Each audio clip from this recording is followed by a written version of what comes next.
मेरे साथ ऐसा वाकया पेश आया जिसका असर 6 महीने तक रहा। मगर यकीन करो, इन 6 महीनों में मेरा जिस्म ऐसे बेजान पड़ा था जैसे रूह निकल चुकी हो। और ये सब एक रात की वजह से हुआ।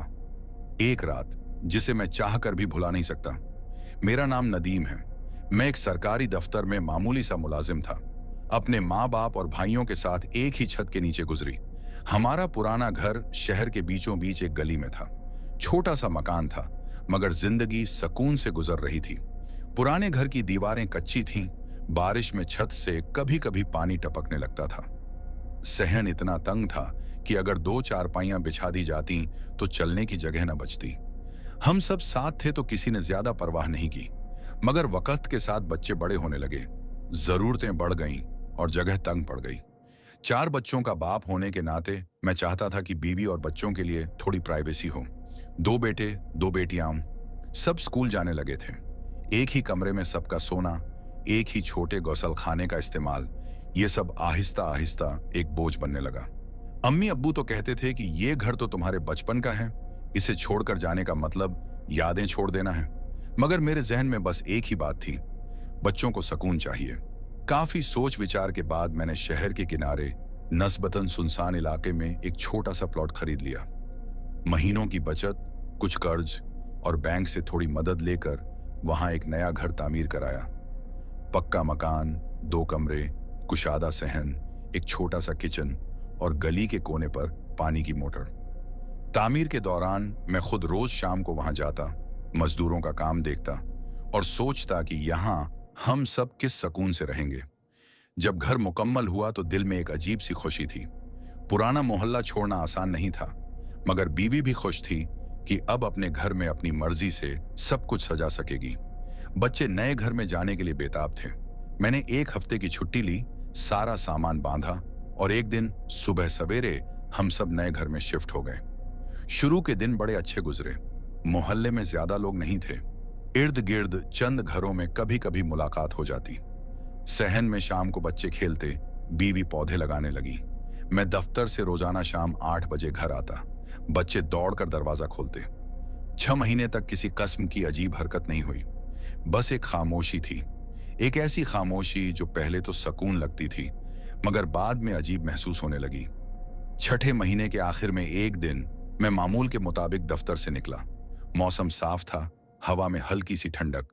रास्ते में सोच रहा था कि आज रात सबके लिए जलेबी ले जाऊंगा। जब घर पहुंचा तो दरवाजा खोला। सहन में कदम रखते ही एक लम्हे को लगा जैसे कोई वहां खड़ा हो।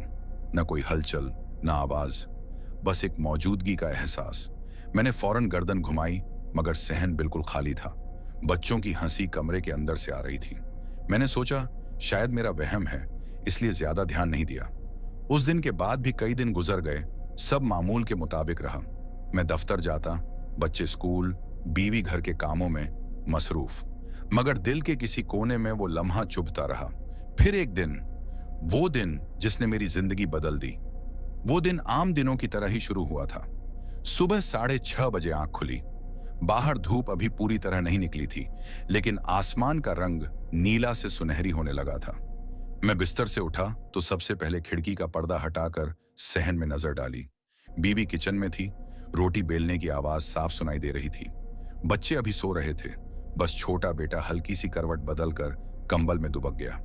मैंने नलके के पास जाकर मुंह हाथ धोया। पानी ठंडा था, लेकिन गर्मी के दिनों में वो ठंडक अच्छी लगती है। बीवी ने नाश्ता तैयार कर दिया, पराठे और आमलेट के साथ चाय। हमने जल्दी जल्दी खाया क्योंकि दफ्तर के लिए देर हो रही थी। मैंने बच्चों के सोते चेहरे देखे, माथे पर हाथ रखा और बीवी से कहा, बच्चों को तैयार कर देना, स्कूल टाइम पर भेज देना। 7:30 बजे मैं दफ्तर के लिए निकल गया। रास्ता ज्यादा लंबा नहीं था, लेकिन गर्मी और धूप अपनी जगह थका देती थी।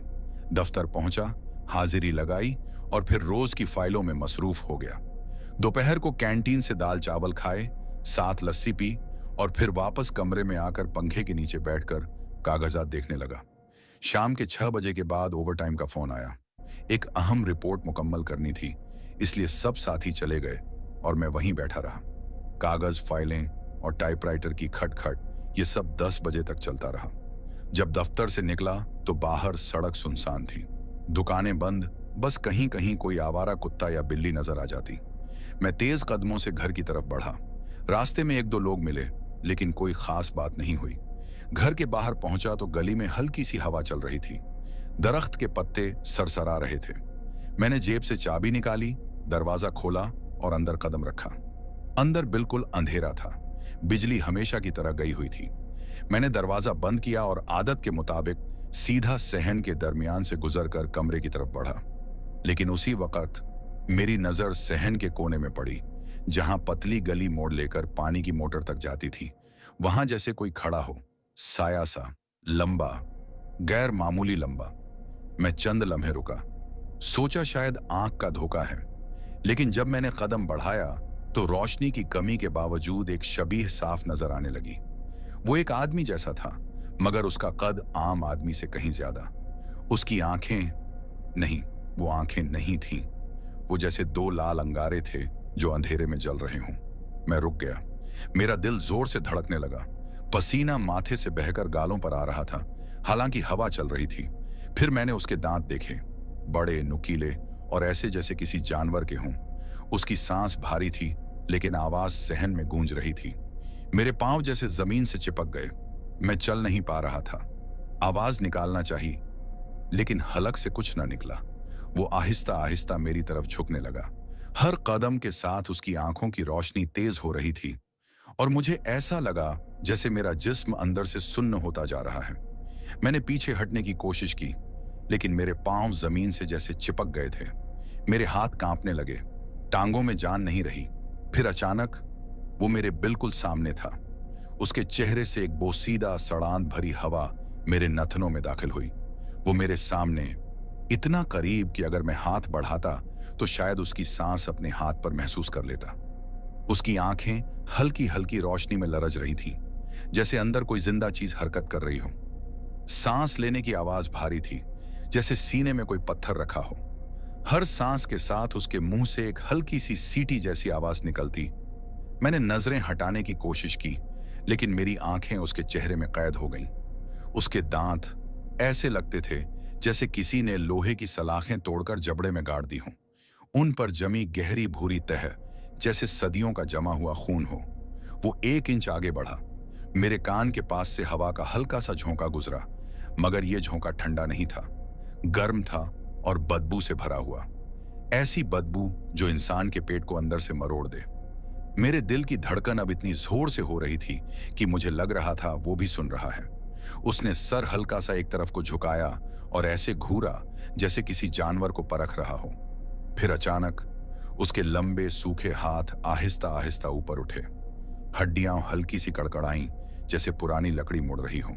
उसकी उंगलियां गैर मामूली हद तक लंबी थीं, नाखून चमक रहे थे।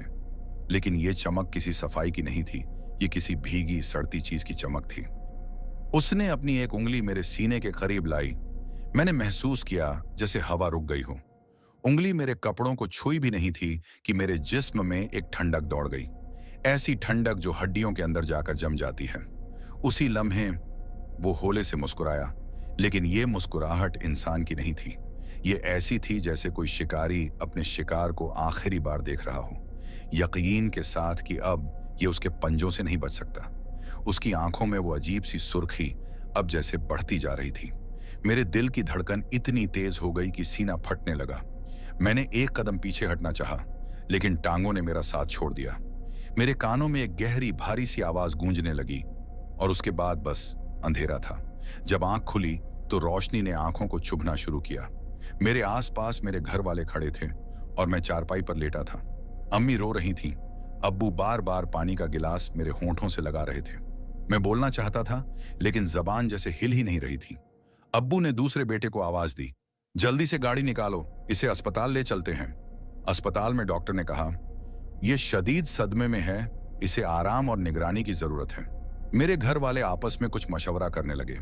अम्मी ने कहा, इसे अपने अब्बू के घर ले चलते हैं, वहां सुकून है। उस दिन के बाद मैं अपने घर वापस नहीं गया। अब्बू के गांव वाला घर पुराना था, लेकिन वहां शोर शराबा नहीं था। फिर भी रात को जब सब सो जाते, कमरे की खामोशी में वही दबीज सा बोझ महसूस होता, जैसे कोई देख रहा हो। 6 महीने तक मैं बिस्तर पर ही रहा। मेरा जिस्म कमजोर था, चलना फिरना मुश्किल हो गया था। दिन आहिस्ता आहिस्ता गुजर रहे थे, लेकिन जहन में वो रात, वो लम्हा वैसे का वैसा कैद था। कभी कभी नींद में अचानक आंख खुलती और लगता कि दरवाजे के पीछे कोई खड़ा है। आज जब मैं ये कहानी लिख रहा हूं तब मैं एक नए घर में हूं। वो घर मैंने छोड़ दिया था, लेकिन जब भी रात को अंधेरा होता है तो ऐसा लगता है कि वो लम्हा वापस आने वाला है। दोस्तों, ये कहानी आपको कैसी लगी? अगर कहानी अच्छी लगी हो तो वीडियो को लाइक करें और चैनल को सब्सक्राइब कर दें ताकि आगे आने वाली कहानियां आप तक पहुंच सकें। अल्लाह ताला आपको अपने हिफ्ज़ व अमान में रखे।